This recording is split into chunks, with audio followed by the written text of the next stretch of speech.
Hey guys, welcome back to my channel, Hakuna La Planta.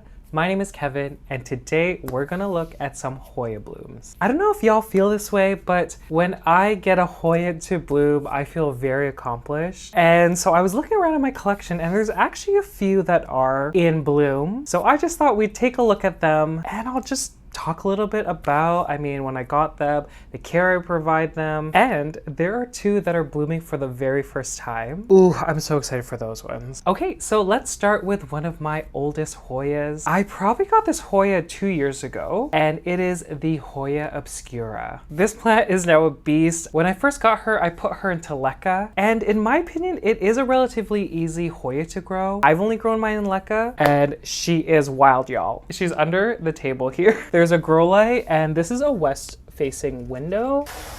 Oh, everything's pulling. Oh, she's heavy, y'all.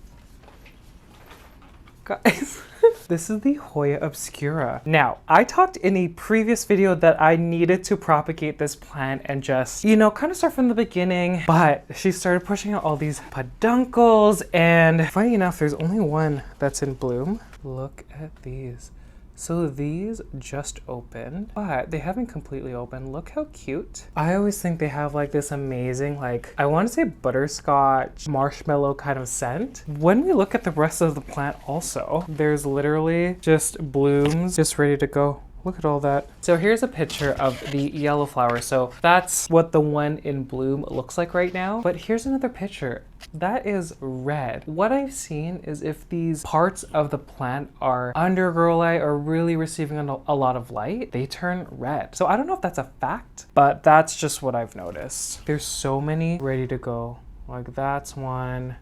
There's more there. Look at, this is insane, guys. So this Hoya is probably blooming because I'm using my nutrient solution that contains more FloraBloom. However, for the past month, I've just been doubling my nutrient solution. So that's 2 parts FloraMicro, 2 parts FloraGro, and 2 parts FloraBloom, along with the CaliMagic, Diamond Nectar, RapidStart, Hydroguard. So yeah, I kind of leave her alone. Look at all this, guys. Oh my gosh. This is a Hoya I'm scared of. She could really just swing. She could just swing. I do have to say, if I were to choose between this one and the Hoya Sunrise, because y'all know that the Obscura is one of the parents of the Hoya Sunrise, I would probably pick the Hoya Sunrise. Still a beauty, a monster of a plant. The first one in bloom is the Hoya Obscura. Oh no. Got some stuff on me. I don't even know what that is. Okay, the second and third plant. I'm very excited. These are the ones that are blooming for the first time. And one of them, there's not a lot of information. It's relatively unknown to most people. I'll talk about that one after. Whew, guys, this one I think is blooming because I'm neglecting it a lot. It's a Hoya that doesn't even live in here. It lives in my kitchen against my west-facing window, and it is the Hoya CV Michele MB 1255. So I made a mistake, y'all. So it's not pronounced Michele. It's apparently Italian, so it's pronounced Michele, I think.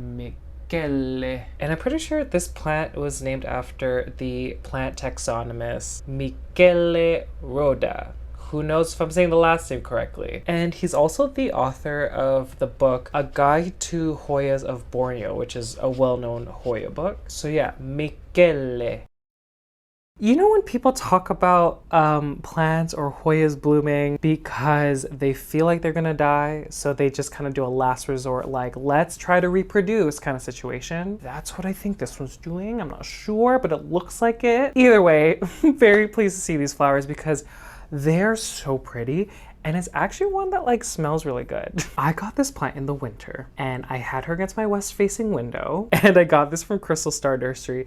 So they ship a lot of their Hoyas in moss, and I have not moved her. I actually forget about her a lot and forget to water her. The one that you'll see now is very dehydrated, and there's some water damage on the leaves. So I'll just grab her. These blooms are so pretty, y'all. Oh. Ooh, I can't breathe. Ooh. Guys, look at these. So lots of cream, lots of pink. You can see in the backside here, lots and lots of pink. And wow, guys, I cannot handle. It's like this ball of just beauty. And I had a great descriptive word. Oh, it's It's left my mind.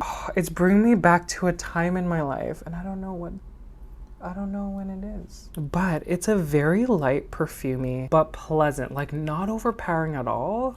I don't know, guys, this is hard. I guess, okay, this is, I'm just gonna describe it. You know when you go, like back in the day, I don't know if they still do this, but you know the department stores when you get the perfume sprayed on those paper things? And like, obviously they're all bad. They're all bad, guys. But then there's one that's just really light and fragranty, don't know if that's a word also, and just light and just wonderful. I don't know, I'm bad at this, guys. I just still can't get over the cream and pink and like, what is going on? Now that we talked about her, let's talk about how sad. Oh my god, you look so sad. Okay.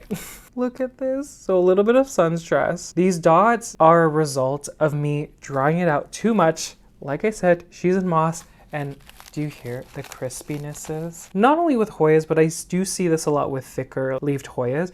When you dehydrate them and then you hydrate them, and then that's where you get these dots. Look how oh my god, look. I'm bending it like this. Look how dehydrated. And yeah, I think she came to me with these two leaves. She pushed out this sad one. And then because I ignored her, she just kind of pushed out this tendril. And because she was stressed, she pushed out a peduncle here. And then there's actually a second one down here. So she hasn't pushed out another leaf in months, but I mean, I guess she was working on this masterpiece. Okay, the second Hoya in bloom is the Hoya CV Michele MB 1255. The second one is kind of a big deal because I cannot find any information about this Hoya. These flowers are so stunning, and it's been a relatively easy Hoya to grow, and it is the Hoya species NS05-021. Now, again, I don't know much about this Hoya. I'm just going to make an assumption here. People correct me if I'm wrong. The NS in the name stands for the person that discovered it, and to my understanding, that is Natalie Simonson. Anyhow, I got this plant from Crystal Star Nursery. And because you know me, I like plants that no one has. And although I had no idea what the flowers are gonna look like, I was so curious. And this one specifically, I really wanted it to bloom. Can you tell how excited I am? So I got this plant, I don't know how long ago. I will pop in some pictures though. So I originally had her in a pon substitute. So this one was heavy on the bark aspect. She grew really fast and she really liked that substrate. However, I wasn't a fan of how fast the bark dried out, even despite having a reservoir. I took her out. You can see the roots. They look really good, y'all. And I put her into actual Lechuza pon. So, ooh, I'm excited.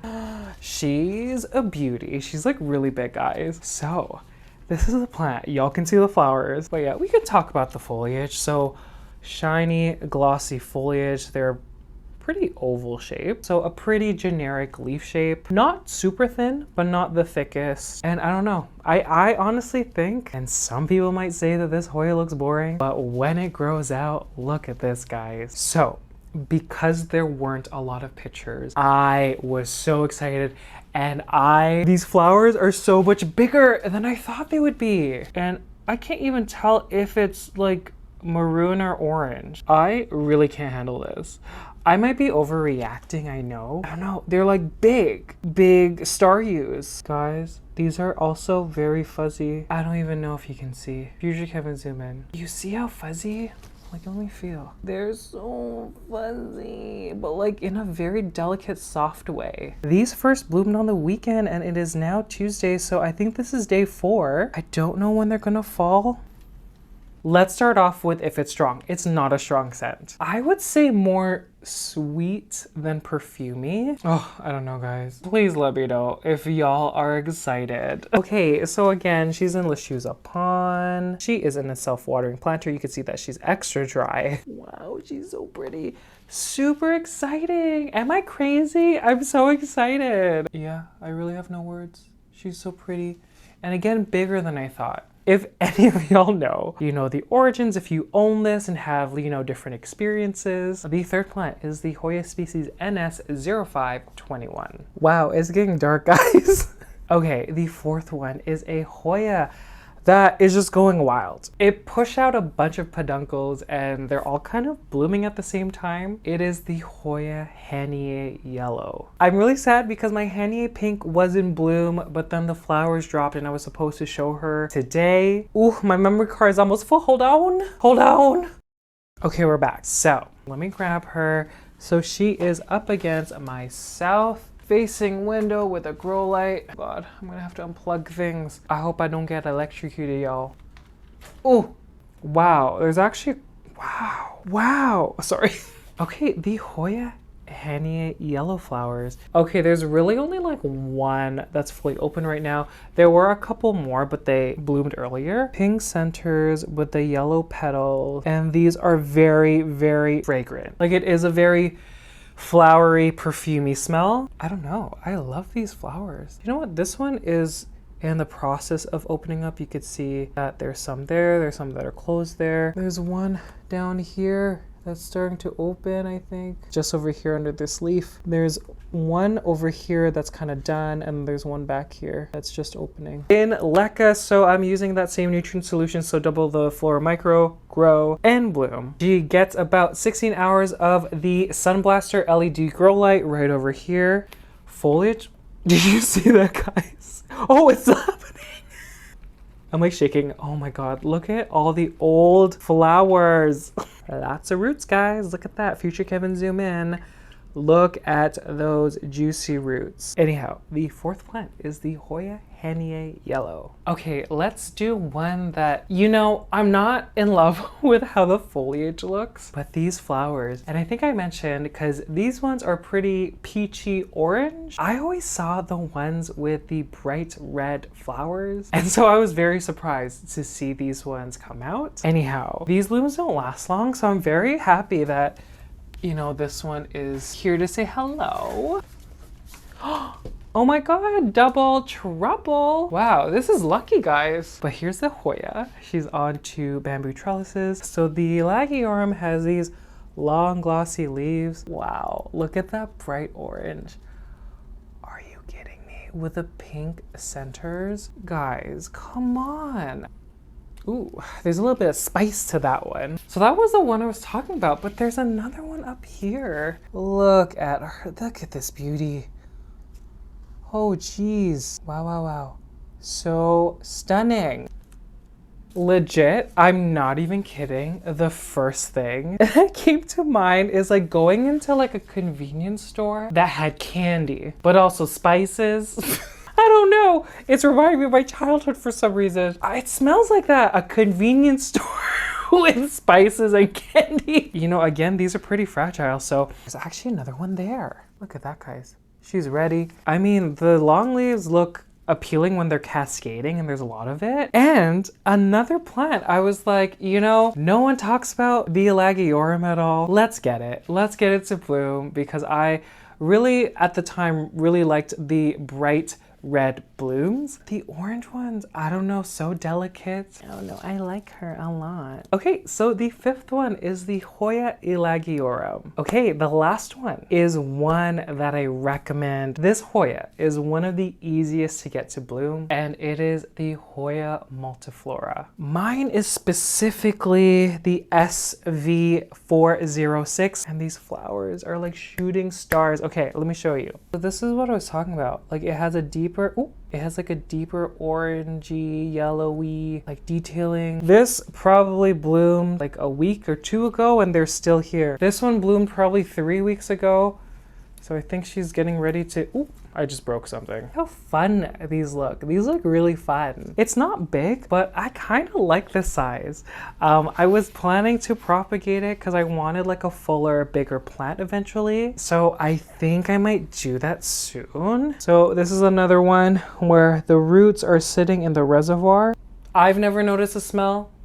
Timing might be off because, like I said, these are pretty old, so I can't really smell anything.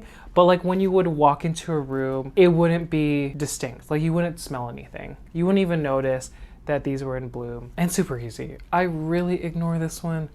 This one is one I ignore so much. But anyhow, the last one is the Hoya Multiflora SV406. Okay guys, I guess that's it. I thought I'd try something different just because, you know, I personally love Hoya blooms, and you know, if you follow me on Instagram, like I do post a lot when a Hoya blooms. So maybe like if there's a brand new batch of Hoyas that are blooming, like I'll shoot another video, like a part 2. Thank you guys for all the support. It really means a lot to me. And if you've made it to the very end, thank you guys so much. I greatly appreciate it. And I'll see you guys later. Bye.